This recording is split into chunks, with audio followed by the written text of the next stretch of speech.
And the kicker carousel continues for the Washington Commanders. What is going on, everybody? Triple Abdullah here, coming at you with another video for the channel. And then today, guys, I'm coming at you with some news that came out a couple hours ago. The Commanders made some changes in the roster, specifically the kicker position. They have signed kicker Matt Gay, and they've also released kicker Zane Gonzalez. Let's talk about it. Like, comment, subscribe, and let's get straight to the video. So, first, I want to say Zane Gonzalez hit the game-winning kick, the doink, to win that playoff game in Tampa. First playoff win since '05.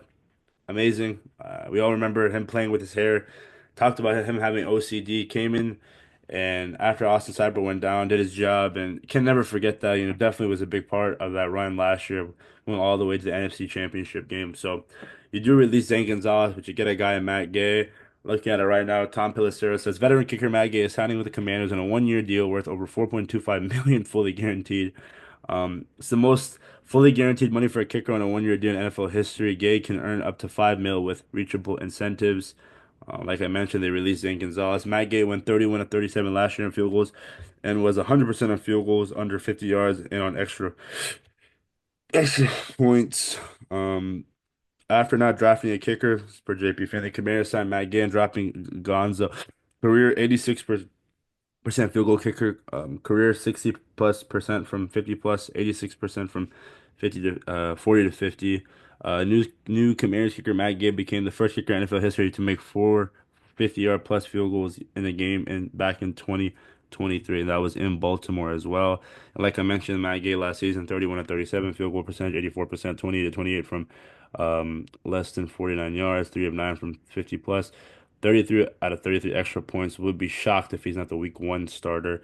Again, the extra point thing is it's key. I think I get it, the NFL pushback the extra point and how it's now, but you have to make every extra point. And last year, Austin Cyber came in that week two Giants game. I mean, he was the reason why the Commanders won that game. Only kicked field goals, and it was 21 to 18. So kicked seven field goals. And I think Austin Cyber before that injury, he was doing really well, and I liked him. I really did like him, but that Cowboys game in FedEx where the Commanders came back, but then he misses the extra point after a long Terry McLaurin touchdown. It's just breaking, and it's frustrating and just inconsistency.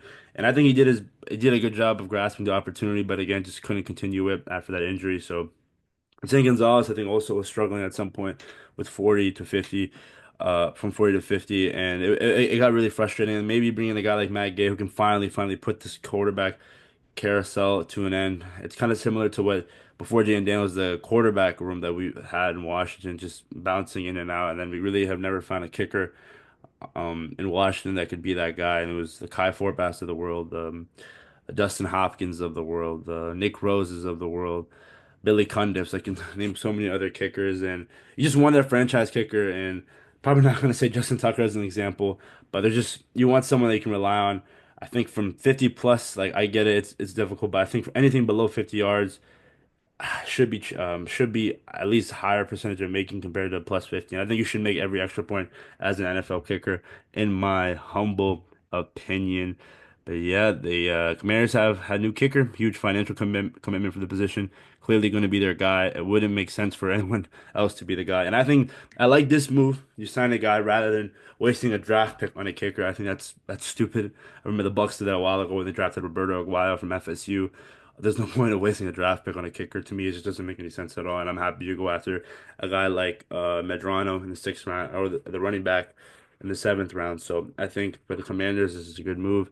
You have so much faith in Matt Gay.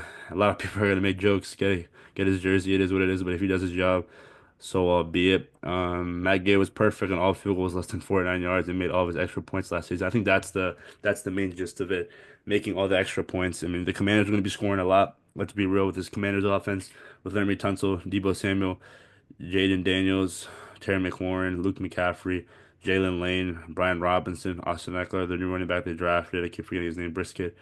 It's gonna be a lot of points. It's gonna be a lot of points, and I think you got to get a guy that can make that extra point when he's up to bat. But yeah, kicked me offline this morning. But yeah, man, I don't think the money's. I mean, you have to pay for the guy that you want, so I don't think it's that big of a deal. But again, just shout out to Zane Gonzalez, man. I think came in and with the whole OCD thing with his hair, hearing criticism from the media. still making the game winner, still being there time and time and again. It was awesome, man. That doink. Oh, that was something that we're forever gonna remember as Commanders fans. First playoff win ever since again '05. Since the last time I was like what 2, 3 years old. So this was it was great, man. It was great. But again, it's a new era, and I think the team front office wants to go with a guy like Matt Gay who can be consistent from extra point range, but also can hit it from plus 40. So I think the Commanders. I love it, man. I love this move. And again, so thank you, Zane Gonzalez, for everything that he's done here. But it's the Matt Gay tenure now here as the kicker in Washington. But also, let's talk about, again, with the whole stadium change thing. People are now looking at the landscape of Josh Harris's tenure. May 2023, Josh Harris buys Commanders from Daniel Snyder. February 2024, hires Dan Quinn as a head coach. April 2024, drafts Jaden Daniels with the number 2 pick. January 2025, plays in their first NFC Championship game since 1992. April 2025, announces plans for a new stadium. Again, as much as people do it a lot, and I'm gonna keep doing it. Gotta give kudos to Josh Harris, Mitchell Rales, Magic Johnson, and this front office. I mean, this organization, this ownership done a great job within less than 2 years doing all these moves, actually caring about the fans. This is great, man. This is great. I love it. DC's football's gonna be back in DC. This is something that we've been asking for a while. Obviously they couldn't do it with the previous regime, and for obvious reasons. So the Commanders, man, a lot of good moves are being a lot of good moves are happening going into rookie minicamp. I can't wait. But I just want to talk about that Matt Gay being signed. I think he's going to be the kicker come week 1. And shout out to Zane Gonzalez and everything he's done here in Washington. But I mean, you guys' thoughts on the whole kicker situation? Do you think they should have gone with someone else? Like, comment, subscribe. Head of the freaking Commanders. I'm out. Peace.